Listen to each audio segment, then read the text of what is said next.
ओम नमः शिव शक्ति भक्त विपन खन्ना की आप सबको नमस्कार दोस्तों। ईश्वर आप सभी को कुशल मंगल रखे, आप सबका स्वास्थ्य ठीक रहे, महादेव सदा आप सब पर कृपा करें। दोस्तों, आज मैं जो विषय लेके आया हूँ वो विषय है, हम हर वक्त, हर पहर, हर पल कोई ना कोई सवालों के घेरे में फंसे रहते हैं, जिसे मैं सवालों का मायाजाल कहता हूँ, जिसे हम स्वतः खुद बुनते हैं, फिर हम उसके जवाब चाहते हैं। अगर हमें जवाब प्राप्त नहीं होता तो हम उन सवालों की उलझन में उलझ के रह जाते हैं। कभी हम अपनों से सवाल करते हैं, कभी गैरों से करते हैं। ये सवालों का मायाजाल ऐसा है, खुद के द्वारा किए गए सवालों के तो हम वकील बन जाते हैं और दूसरे के सवालों के हम जज बन जाते हैं। ये न्याय व्यवस्था हम सबकी है।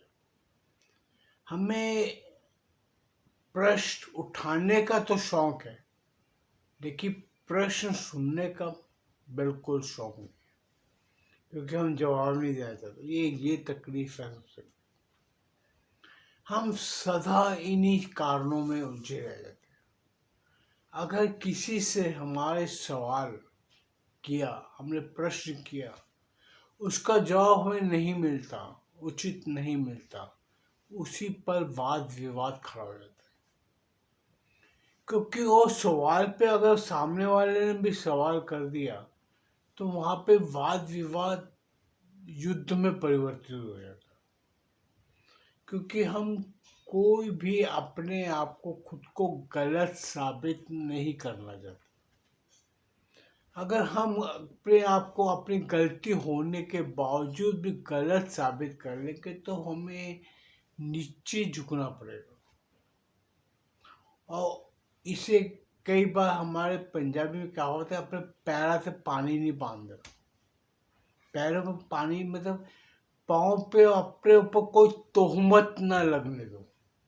ऐसे शख्स हमारे परिवारों में, मित्रों में बहुत जगह मिलेंगे, क्योंकि वो अपनी गलती स्वीकार नहीं करना चाहते।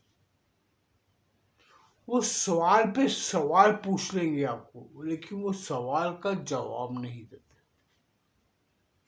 वो सवालों से भागते हैं। ये जो सवालों से भागने वाले इंसान हैं, मैं उन्हें जिंदगी के सबसे बड़े कायर कहता हूँ। अगर कोई आपसे किसी चीज का प्रश्न पूछ रहा है, अगर आप देने में समर्थ हो, अभी ये भी एक समस्या और है इसमें दोस्तों। अगर मैं सवाल का जवाब दे रहा हूँ और सामने वाला जवाब स्वीकार करता कि नहीं करता, ये सबसे बड़ी समस्या है।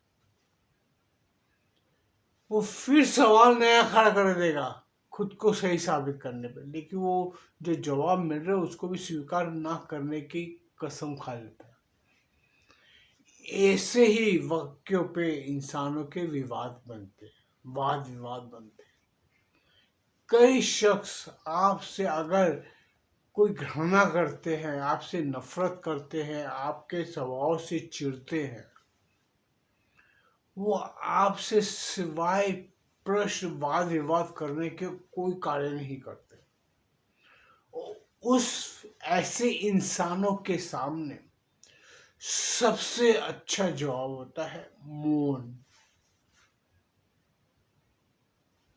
अगर आपको पता है इस सवाल का मैं जवाब दूंगा उससे वाद विवाद अति बढ़ने वाला है, यहाँ तक रिश्ते भी खत्म हो सकते हैं, तो ऐसे वाद विवादित सवालों से, प्रश्नों से जितना दूर जाए इंसान, उतना उसके लिए अच्छा होता है।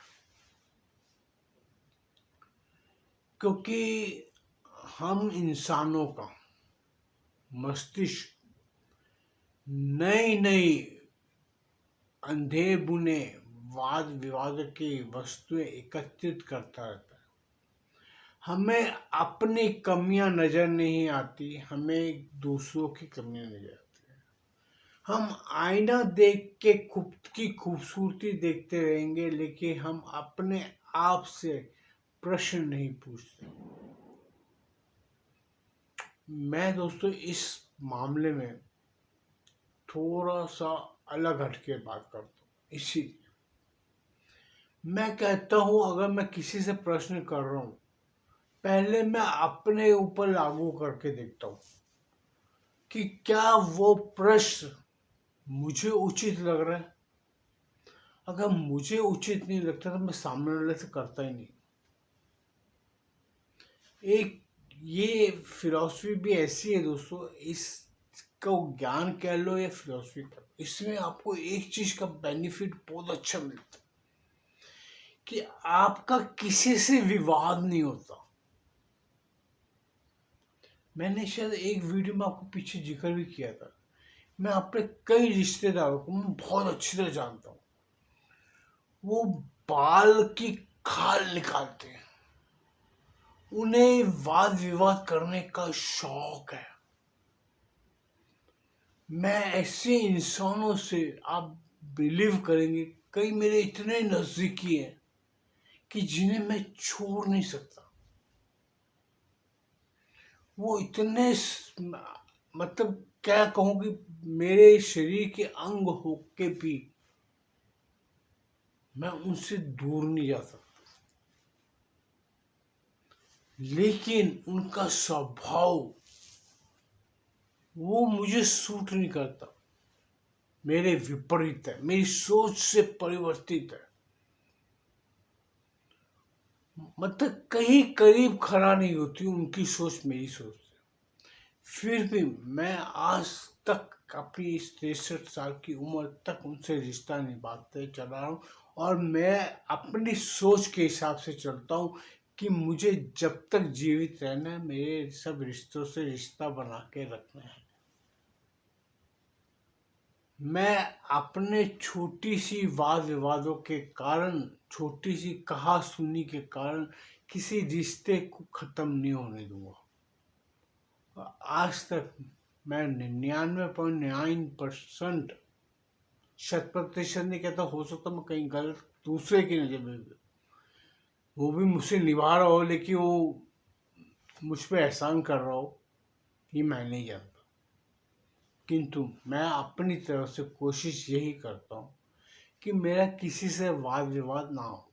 मैं यहाँ के, मैं बाहर भी कई व्यापारियों से भी मैंने कभी विवाद डालने की कोशिश की। जहाँ पे मसला खत्म होता है, जहाँ पे कैंची काट देती है, खत्म कर देती है, चीज खराब हो गई, आप अपना रिश्ता खराब मत करो। धन कमाया जा सकता है, एक बार नहीं आप 100 बार कमा सकते हो। राह निकलती हैं, नई नई राहें निकलती हैं, आप राह निकाल सकते हो। क्योंकि इंसान में ये काबिलियत है, ईश्वर ने उसे एक गुण दिया है, उसे नव निर्माण करना, नव निर्मित चीजों का सम्मान करना आता है। आप खाना फल भी खा रहे हो, फल के बीज संभाल के रखने पे आप नए पौधों का निर्माण कर सकते हैं। ये एक मानव को खासियत दी गई है।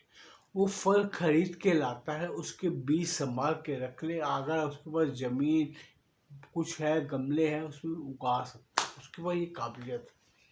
तो इसीलिए इंसान के अंदर एक खूबी है कि वो वाद विवादों से बचकर रिश्तों को नई एक ऊर्जा दे सकता है।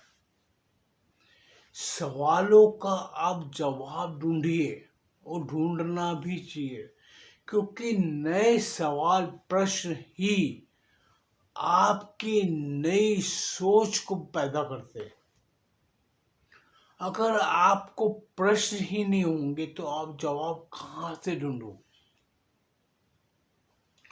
वो रिश्ते नाते हो या कोई आपके वे स्कूल की कक्षा का हो, कोई नई किताब पढ़ रहे हो तो आपको ग्रंथ पढ़ रहे हो, उसके अंदर के भी प्रश्नों को ढूंढो कि आपकी बुद्धि के हिसाब से कौन सा प्रश्न खड़ा होता है, उसका जवाब ढूंढो। तब आप असली ज्ञानी बनने की तरफ बढ़ते। हर सवाल का जवाब खोजने से आपकी जो स्मरण शक्ति है, सोचने की शक्ति है, वो बढ़ती है। किंतु अपने सवाल बेकार की चीजों में मत डालो, वाद विवादों में मत डालो। आपके सवाल जो खड़े करो वो ज्ञान के सवाल खड़े करो। अगर एक बॉलर बॉल करता है सामने बैट्समैन को देख के, बल्लेबाज को देख के, तो वो बल्लेबाज को आउट करना चाहता है। वो ये कभी बॉल नहीं डालेगा सोच के कि मैं वो चौका मारे या छक्का मारे, नहीं। वो हमेशा उसको आउट करने के लिए ही कोशिश करेगा। यही हमारे हर इंसान में खूबी है। हम किसी से वाद विवाद या प्रश्न करते, प्रश्न रूपी बॉल फेंकते हैं, तो हम चाहते हैं सामने वाले को आउट कर दें, लेकिन सामने वाला चौका लगा देगा तो हमको हो जाती, ये छक्का मार देगा तो हम कहीं के नहीं निकलने जाते। हम अपना मुंह छुपाना चाहते हैं, फिर नई प्रश्न लेके हम नई बॉल डालने जाते हैं। यही कारण है दोस्तों। आप स्पिन गुगली फास्ट जो मर्जी कर लो, सामने वाला भी बुद्धि रखता है। आपके नजायज बेकार के जो प्रश्न या सवाल होंगे, उस पर वो चौका छक्का लगाएगा ही लगाएगा।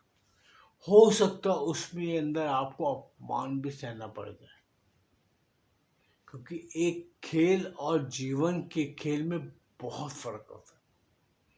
एक खेल में तो पता आपको हार जीत होनी होनी है, लेकिन जो पारिवारिक जो हम सामाजिक खेल खेलते हैं, उसके अंदर हार नहीं बर्दाश्त हो किसी को भी। हर एक जन जीतना चाहता है, हर प्रश्न का जवाब ढूंढना चाहता है। सो दोस्तों, मैं एक चीज आपसे विनती करूंगा कि नजायज के प्रश्न उठाना अपने माता पिता पर, अपने भाई बहन पे, अपने रिश्ते नातों पे, अपने व्यापारिक मित्रता में से कहीं भी, उससे परहेज करो, उससे बचो। अगर प्रश्न उठाना है तो और चीज़ों को उठाओ। आपको पता है कभी ईश्वर आपके सामने आके क्यों नहीं बात करता? कभी आप सोचो कि ईश्वर कभी सामने प्रत्यक्ष क्यों नहीं आता, उससे स्वप्न में आता है? क्योंकि उसको पता स्वप्न में सिर्फ मैंने बोलना है, ये नहीं बोलेगा। और कई लोगों को वैसे नींद में बोलने की आदत होती है। वो आदत तो बस वो इंसान नहीं सुन लेता, ईश्वर नहीं सुनता। लेकिन स्वप्न में आप ईश्वर से वाद विवाद नहीं कर सकते, क्योंकि ईश्वर आपसे साक्षात आ गया तो आप उससे भी वाद विवाद करोगे। आप उसे भी अपने हिसाब से चलाने की कोशिश करते हो। आप मंदिर में 50 रुपए का, 20 रुपए का, 100 रुपए का, 5 रुपए का भी चिल्ला डाल दोगे, मुंह करोगे, तो आप चाहोगे कि मेरा 5 करोड़ का काम हो जाए। वहां पे भी आप ऊपर वाले को भी नहीं छोड़ते। आप अपनी नाकामयाबी पे सवाल नहीं उठाते। ईश्वर द्वारा ना करने पे आप प्रश्न लगा देते हैं, ईश्वर को दोषी ठहरा देते हैं। अपने, अगर कोई आपका पार्टनर है या आपका सहयोगी है, आप उसको दोषी ठहरा लेंगे। सब जगह आप दोष दूसरे पे मरने की कोशिश करते हैं। यही है दोस्तों सबसे बड़ी समस्या। हम समस्याओं का समाधान नहीं खोजते, हम नई समस्याएं पैदा करते। इंसान सभी समस्याओं की जड़ है। नदी दूषित हो जाती है। आज हमने दिल्ली में यमुना नदी का हाल देखा। क्या उसके लिए ईश्वर दोषी है? क्या उसके लिए हमारा देश की सरकार दोषी है? कि हम खुद दोषी हैं? हम सवाल सरकारों से पूछते हैं। हम नदी से पूछे इतनी गंदी नाला बन गए, अब नाला बनाया किसने? कभी इन सवालों के जवाब ढूंढे आपने? हम समुद्र के किनारे जाते हैं, हम गंदगी देख के मुंह नाक बिचोड़ के वापस आ जाते हैं। वो गंदगी है किसकी? कभी ये सवाल किया अपने आप से? सड़क पर चलते हुए हमें साइड में बहुत सारा कूड़ा नजर आएगा, बदबू से आपकी नाक वो हो जाएगी। हम दोष देंगे किस पे? सरकार पे, कि कचरा नहीं उठाती। आप सवाल इस पे नहीं पूछते कि हम कचरा क्यों डालते हैं। मैंने अच्छे अच्छे पढ़े लिखे वेल एजुकेटेड लोगों को देखा है, चिप्स खाएंगे लिफाफा उधर ही फेंक देंगे। वो प्रश्न यहाँ नहीं खड़े करते, सवाल यहाँ क्यों नहीं खड़े करते कि वो हम कचरा खुद क्यों डाल रहे हैं। हम कोई सही जगह देख के जहाँ पे डस्टबिन है उधर डालें, नहीं है तो अपनी जेब में डाल लो, घर जाओगे तो अपने डस्टबिन में डाल देना। हम हर सवाल दूसरे से पूछते हैं। नदी प्रदूषित हो गई तो सरकार का दोष। हम क्या कर रहे हैं वो नहीं देखते। हम कपड़े भी नदी के किनारे धो लेंगे, हम गंदे फूल, पूजा के फूल भी नदी में डाल देंगे। मैं तो कई बार इस प्रश्नों को उठा उठा के परेशान हुआ दोस्तों। अभी मैंने कई बार कई लोगों से सवाल किए। हमारे नॉर्थ साइड में, ज़्यादातर नॉर्थ साइड बोलो, बॉम्बे में मैंने ये चीज़ें नहीं देखी थी कि लोग घर की पूजा की हुई मूर्तियाँ, फोटोएं, टूटी हुई फोटोएं, मूर्तियाँ उठा के मंदिर में रखाएंगे, समुद्र में डाल देंगे, यमुना में डाल देंगे, नदियों में डाल देंगे, कहीं भी डाल देंगे। उससे वो प्रदूषित नहीं होती। हम गंगा स्नान करने के लिए गंगा के घाट पे चले जाते हैं और गंगा के घाट को ही हम फूल वगैरह डाल डाल के हम दूषित कर देते हैं। कहते हैं बहता जल ठीक चलता है, बह जाता है, सब कुछ निकल जाता है। दोस्तों हम इस चीज़ में सुधार कर सकते हैं। मैंने अपने इधर सोसाइटी में भी, मैंने मंदिर जाता हूँ, मैं उधर भी लोगों को समझाता हूँ कि आप फूलों को ऐसे मत फेंको, कहीं मंदिर में मत छोड़ो। आप उसको, इतनी जमीन है, खड्डा करो, फूलों को उसमें डाल दो, खड्डा बंद कर दो, कम से कम वो खाद बन जाएगी। उसको सदुपयोग करो। आपकी अगर कोई ग्रंथ या पुस्तक फट गई है, आप उसे नदी में मत डालो। आपके घर में गमला है, छोटी छोटी पुस्तकें, तो उसी में डाल दो। पानी डालोगे गमले के अंदर ही वो कागज घुल के वो अंदर ही खत्म हो जाता है। आप, आपके घर पे अगर बगीचा है, गार्डन है, उसमें खड्डा खोद के डाल दो उसमें, और खड्डे को बंद कर दो। वो आज से महीने 2 महीने में गल के खत्म हो जाती है।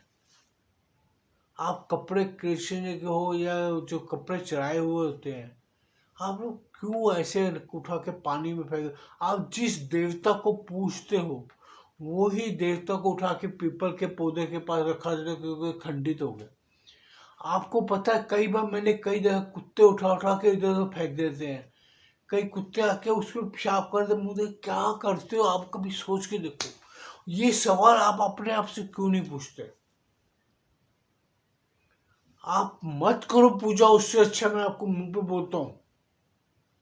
अगर आप नहीं कुछ कार्य कर सकते, नहीं संभाल सकते, मत करो। ऐसे पाप कमाने से अच्छा वो पुण्य मत करो जिसमें आपको पाप चढ़े। मैं दोस्तों यही सवाल करता हूँ, और इसका कोई जवाब किसी के पास नहीं।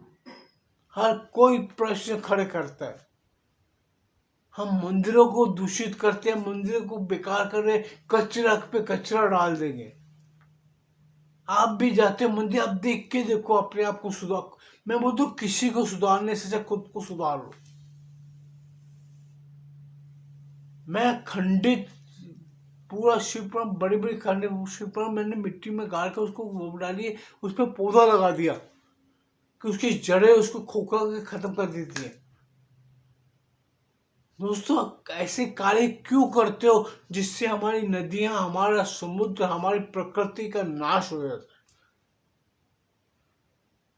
ये ऐसे सवाल है जिससे आप खुद हल करते हो। खुद पे प्रश्न करो, दूसरे से प्रश्नों का जवाब मत ढूंढो। हम जितने प्रश्न खुद से कर लेंगे, हम उतना ही सशक्त बनते हैं। दोस्तों बहुत बड़ी बात है ये। मैं अभी बैठूंगा और ज़्यादा बोलता रहूँगा। तो दोस्तों मेरी वाणी को मैं यही विश्राम देता हूँ।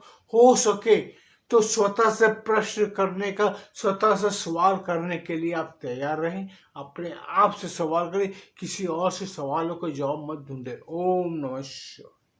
अगर मेरा ये वीडियो पसंद है कृपया से लाइक कीजिए, चैनल को सब्सक्राइब कीजिए, बेल आइकन दबा दीजिए। ओम नमः शिवाय।